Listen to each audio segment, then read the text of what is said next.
Hi, this is Gail Nettles with Beaded Jewelry Diva, and today I'm going to show you how to make this pair of earrings done in right angle weave. Here are the supplies that we're going to need for this pair of earrings.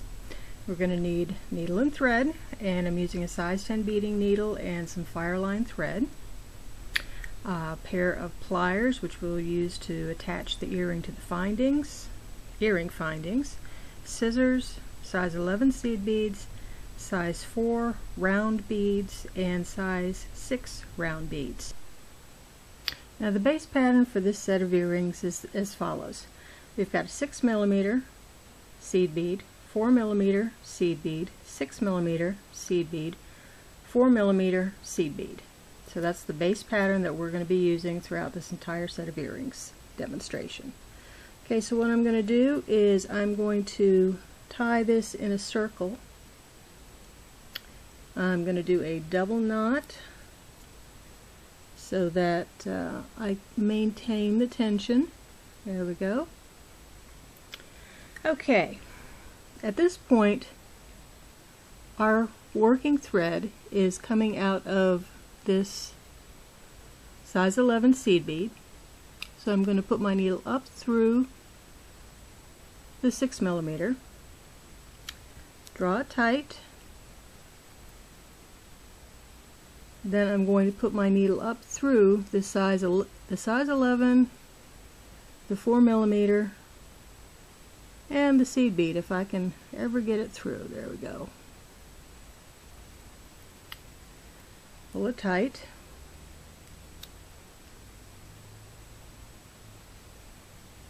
There we go. I knew I'd be able to get it sooner or later.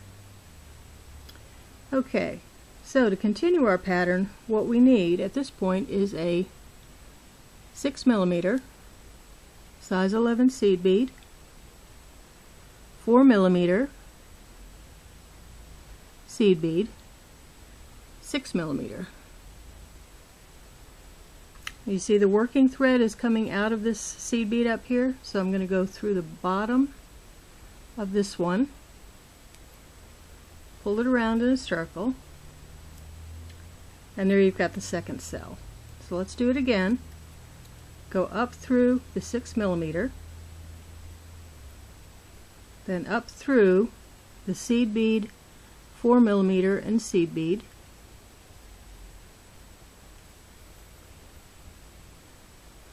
Then we go ahead and pick up a 6mm seed bead, 4mm seed bead, 6mm.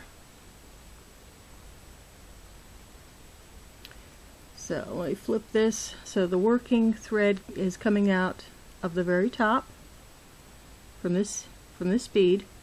So I'm going to put my needle back through the bottom of the seed bead, the 4mm, and the seed bead, and pull it on through. There we go.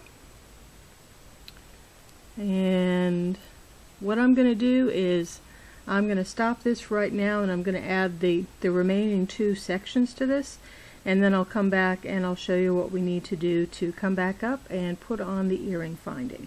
See you in just a few minutes.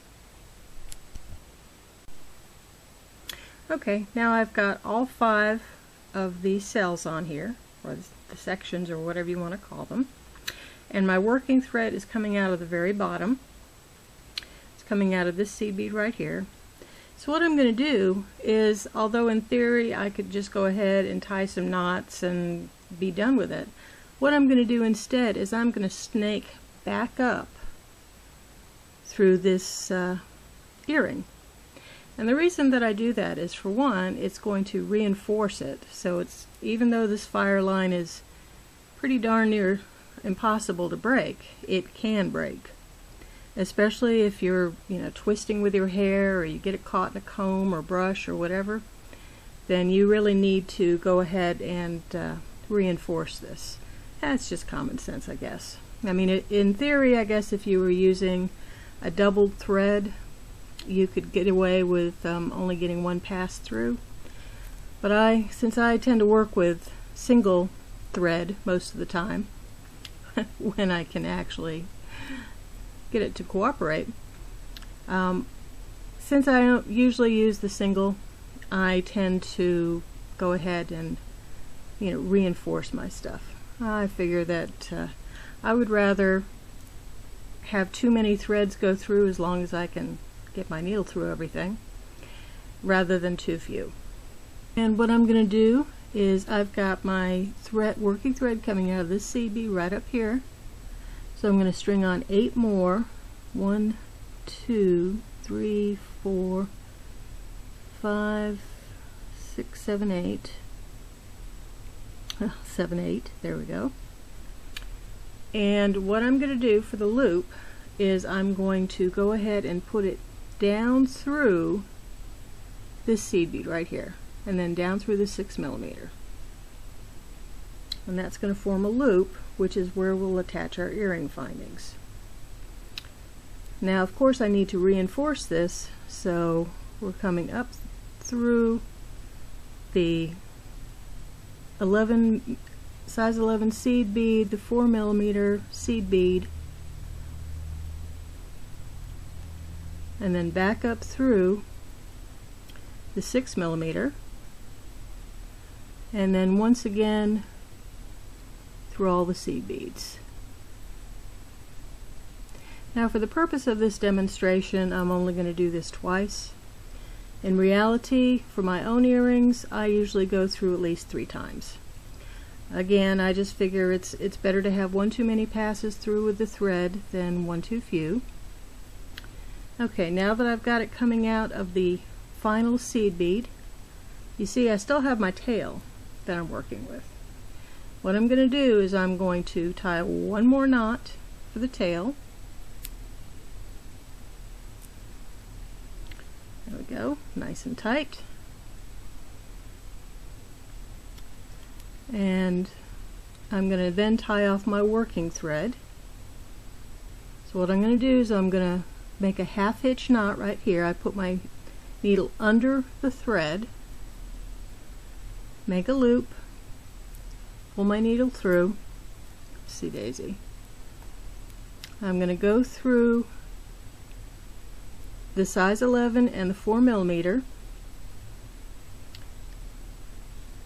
I'm going to make another half hitch between the 4mm and the end size 11. There we go.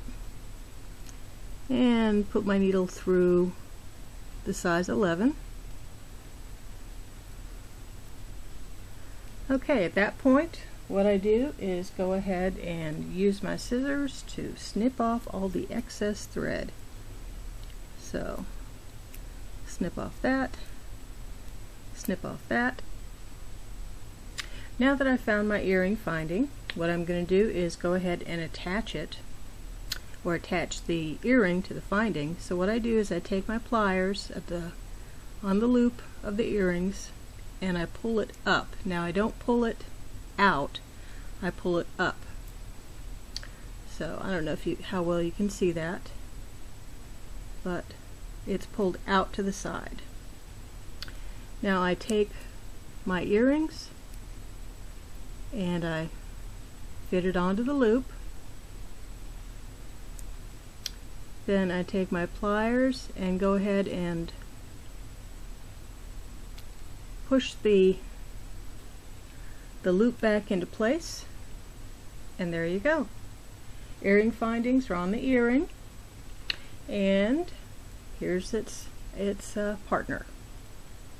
So there you go. You have a pair of right angle weave earrings, and this is actually, you can put it in all kinds of materials. You could do these in crystals, you could do these in pearls, gemstones, anything you can think of. Well, I hope you've enjoyed this, and I'll catch you later. Again, this is Gail Nettles with Beaded Jewelry Diva, and have yourself a great day. Bye.